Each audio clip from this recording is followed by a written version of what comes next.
small benefit. Yeah. So, All right, you ready? Okay. All right, so my name is Rohun. I'm going to be presenting my summer research on solving phase retrieval problems by leveraging a Denoiser's prior. And so first I want to acknowledge the Schlum family for providing support for my SERP. And this is from the Computational Cameras Lab, which is directed by Katie Bowman. All right, so first I want to talk about what an inverse problem is. And so an inverse problem in computer vision is given an image X and a measurement matrix A that corrupts the image. The problem is to reconstruct the original image. And so here I have some examples of linear inverse problems. First is denoising, where there's a lot of noise in the image, and the goal is to reconstruct the image. And then inpainting, some pixels are missing, and those need to be filled in. And in super resolution, we have a smaller image scale, and we need to scale it up to a larger image. So these are all examples of inverse problems. So the particular problem, that inverse problem that I focused on was called phase retrieval. It's a nonlinear inverse problem because how it works is you're given an image or signal X, and you take the Fourier transform of that signal. Then you get returned the Fourier information that is complex. And so when you take the absolute value of those complex measurements, you remove all the phase information of that Fourier measurement. So you're only left with the magnitude information. And then we also add a W, which is noise, to replicate what happens in practice. And so phase retrieval comes up in a lot of scientific applications, including microscopy. In a lot of microscopes, phase retrieval comes up because there's high frequencies of images and some of the phase is lost when taking those images. So some phase retrieval needs to be done there. Also in X-ray crystallography, you might recognize this image as the image of DNA that was taken in order to discover the double helix structure. And so in all sorts of X-ray crystallography, phase retrieval can come up in the instruments. And what my lab did very recently was take the first image of the black hole at the center of our galaxy. And so that part of that, reconstructing of that image was also a phase retrieval problem. And so phase retrieval is very, very difficult to solve because it's highly ill-posed. Meaning there's lots and lots of different phases that can associate with the magnitude information we have that can produce all sorts of images. But we want images that actually make sense and actually look like the images that we want. And so we need a strong prior for any algorithm that we use to solve this problem so that it can give us images that are ideal. And so this prior that has been used a lot in recent literature is from denoisers, and it's implicit because, well, so first let me talk about what a denoiser is. So a denoiser is, in terms of my project, a neural network that maps a noisy image and denoises, removes all the noise, and creates a denoised image as its output. And so we denote it by f sub beta, where beta is the parameters of the neural network. Thanks to Tyrone for introducing what a neural network was before. So denoisers, if you can see here, like there's so much noise in this image, and it's able to kind of remove all that noise and kind of infer what should be filled in the gaps in all of that noise. And that's what the neural network's kind of able to infer. And thus, the denoiser has this knowledge embedded somewhere inside of it of what a good, clean image with good structure is supposed to look like. And so we can't just figure out exactly what the neural network is doing, but we know somewhere inside it understands what a good image looks like. And particularly in this project, we use a bias-free convolutional neural network denoiser, and this is special because it's robust to noise level, meaning regardless of how much noise is in the image, it's able to denoise it. And so we need to actually extract this prior from the denoiser mathematically in some way so that we can work it into our optimization algorithms and actually use it. So normally, denoisers work by solving the least squares estimate, and that's estimating the expectation of x given y. And so the denoised image is x hat. So y is our measurements that are given to us, and x hat is the denoised image, the output that we want to achieve. Miyazawa came up with another form of the least squares estimate, I think it's some 60, 50 years ago, And this form of the least squares estimate tells us that what denoisers are really doing is traveling up this probability gradient of the observation density. And so in a way, by a denoiser denoising an image, it's actually performing some gradient ascent on P of y. And we can approximate it by the denoiser. So in any optimization that we use, the denoiser can help us get the gradient so that we can generate likely images that are clean and have good structure. And so, how can we include this denoiser and its gradient into an optimization algorithm? It's using a method called Langevin dynamics. So Langevin dynamics is a Markov chain Monte Carlo method. And essentially what it does is it samples from a probability distribution stochastically. So it's kind of random, and that's what makes it very powerful. And so the general form of the optimization follows, where every step of the iteration of the optimization, we're including the denoiser to enforce that good structure, and then we're also adding some injected noise to create that stochasticity. And you can see the effects of it here. So in this example of this Langevin dynamics using the denoiser provided by Code et al. Shows us that just from random noise, over the steps of the iteration, it converges upon some image with some looking structure, which is perfect evidence that the denoiser actually does understand something about what smooth images should look like, because it's able to reconstruct something out of nothing, right? And so, how can we extend this to inverse problems and actually solve some stuff? So there's a little bit going on in this D term, but essentially we now have the denoiser moving orthogonal to the measurement matrix, in addition to also projecting the observation gradient onto the measurement subspace. And all that basically means is that now we're using the denoiser to solve the inverse problem and kind of invert to some degree the measurement matrix. And so here's an example for a linear inverse problem of super resolution, and you can see that after getting a super pixelated image, it's still able to smooth that out and create a really nice restoration using the Langevin dynamics in this form. All right, so normally in phase retrieval, since 1962, this optimization algorithm called alternating minimization has kind of been the standard, and it's still used in like labs at Caltech here today. I heard a talk recently using exactly this. And so the idea behind what alternating minimization does is you can make the nonlinear inverse problem, y equal absolute value of ax, into a linear one by taking the phase p out. And so you have p times y. The circle with the dot is a Hadamard product, which is entry-wise multiplication.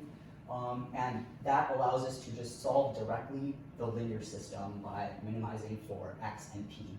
And so because there's two things we want to minimize for, it's not very straightforward. And so alternating minimization alternates between updating the phase p and and solving the linear system for x. And so first you'll have some initial value p that's solved. You'll go over to the minimization. You'll solve for x. And then with a better x, you'll try and find a better phase. With a better phase, you'll find a better x, so on and so forth, until you reach some convergence. And so yeah, this was first introduced by Birchberg-Saxton in 1962, and it's been the kind of standard for pretty much all phase retrieval problems. And today it's kind of like, in the Fourier case, used as hybrid input-output for alternating minimization. Okay, so our proposed algorithm and what I spent the whole summer kind of thinking about and then actually implementing combines this alternating minimization framework with the Langevin dynamics of stochastically sampling from the denoiser that I was introducing before. So given a y naught, which is an initialization, similar to the previous slide, we'll find a phase, p, and then we'll perform this stochastic sampling. And notice the p is included now when projecting to the measurements of subspace. So not only are we fitting to the measurements, we're also fitting to a good phase, because we want the image to not only look good and look good to the measurements, but also have the phase needed to actually look that great. And so we alternate between doing the phase and the stochastic sampling back and forth until we reach some convergence. and we get our x hat, our reconstruction. And so what are some results? So very initially, just to take a basic proof of concept, we did Gaussian compressed sensing. Compressed sensing is when we have less measurements than is given to us. So like the measurement matrix A is m by n, where n is much less than n. So in this case, we had 20% of measurements. Normally, this is a pretty difficult problem for like standard phase retrieval problems, even though it's not even complex. Is pretty difficult, and yet still with our method, we're able to get some very nice looking reconstructions here. All right, and then moving on to the real deal, the Fourier case. The formulation of the problem is very similar to what I showed you before for phase retrieval, taking the absolute value of the Fourier transform. But now W is a Poisson shock noise, which is commonly what comes up in practice. That's just a very model like the practical situation of what goes on here in phase retrieval. I want to note that, again, Tyrone nicely did this for me, but he talked about PSNR, which is a measure of how good the reconstruction is based on the ground truth, and I have the equation there if you'd like to look at it, but essentially the higher, the better. So qualitatively, you can see that HIO, which is just alternating minimization, no prior, is trash, right? Or sorry, it's very bad. And then for PRD, which is the current state-of-the-art method, it was published about 4 years ago, is qualitatively pretty similar to our method. But still, our method has a little better PSNR because it actually has more clarity in the reconstructions. PRD tends to kind of smooth things over, and you lose some of that detail in the image, while ours is not doing that as often. And this is shown for like very natural images, like pictures of people, pictures of animals, pictures of cars, whatever. We're very comparable to the current state of the art. Very small difference of 0.06 PSNR. But then looking at unnatural images, we see something much more appealing. So here is an image of the Pillars of Creation. And in this particular example, qualitatively, ours went way, way beyond the current state of the art. And I'm not sure if you can notice here, but you can see from the HIO, there's still some lines left over in the PRT, which is the state of the art. While if you look at ours, you don't even see those lines anymore. In fact, it's like almost virtually indistinguishable from the ground truth. And so that is a really great reconstruction. And that's also similar to what we had over a whole set of unnatural images. And the difference between the state of the art and ours is significantly more. And so this is really important because, as I was explaining before, phase retrieval comes up in scientific applications. It comes up with imaging cells and imaging black holes and all of that. And so the fact that our method is performing better in unnatural images is a great sign of what this algorithm is really capable of doing. All right, and so in conclusion, first I introduced the concept of denoisers having this prior inside of them, this understanding of what images should look like that makes them ideal for solving inverse problems. And then next, I showed that when combining that Langevin dynamics with the alternating minimization, we can recover the phase and produce a good image reconstruction at the same time. And so kind of the crux of this whole project was seeing how deep learning can improve certain optimization problems. And so I'm really interested in how we can use neural networks in different optimization problems in different fields to create much better results. And I think that is it. I'd like to thank my mentor, Oscar Leong, and the Schlum family for supporting my surf, and the whole group, Computational Cameras group, was very welcoming for the whole summer. Included me in all of their meetings and such, so I really appreciated that. Yeah, thank you so much.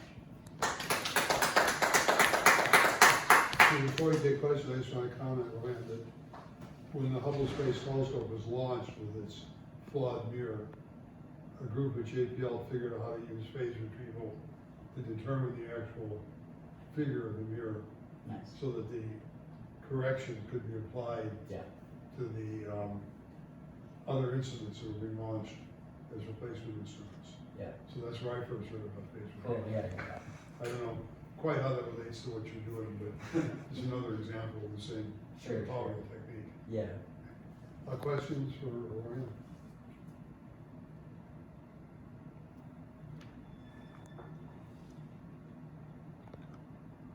Okay, go ahead. How large were or I guess I was gonna say how large were the data sets you trained the denoiser on, but I'm guessing you got like pre-trained denoisers. So like, Yeah. So I use both pre-train and I train my own just to like see, you know, the difference. But it's trained on a bunch of like random images. So like I was saying, like a bunch of people, animals, cars, buildings, whatever, just a bunch of random stuff, so that the network gets exposure to all sorts of like different image structures. So it learns more the structures than just like, you know, people, right? Yeah. Did you try training the denoiser on stuff like that's more like what you want to get output on, right? Like pictures of nebula or whatever? No, I did not, and I think actually that's a great idea. I was also thinking about this recently. I think the idea of the project was to show the generalization, right? Of like, you know, you should have a general denoiser and you can use it for generally everything, and it works well out of distribution. But I think that, yeah, one better way to really improve the reconstructions would be to focus on like one data set at a time, just cells or just galaxies or whatever. Agreed. Yeah. So the network was, or the denoiser was trained on like natural images, and then it performed that well on unnatural images? Yeah, exactly. Yes. So that was a significance of it. Yeah. Okay. No more questions? Let's thank Rohan again.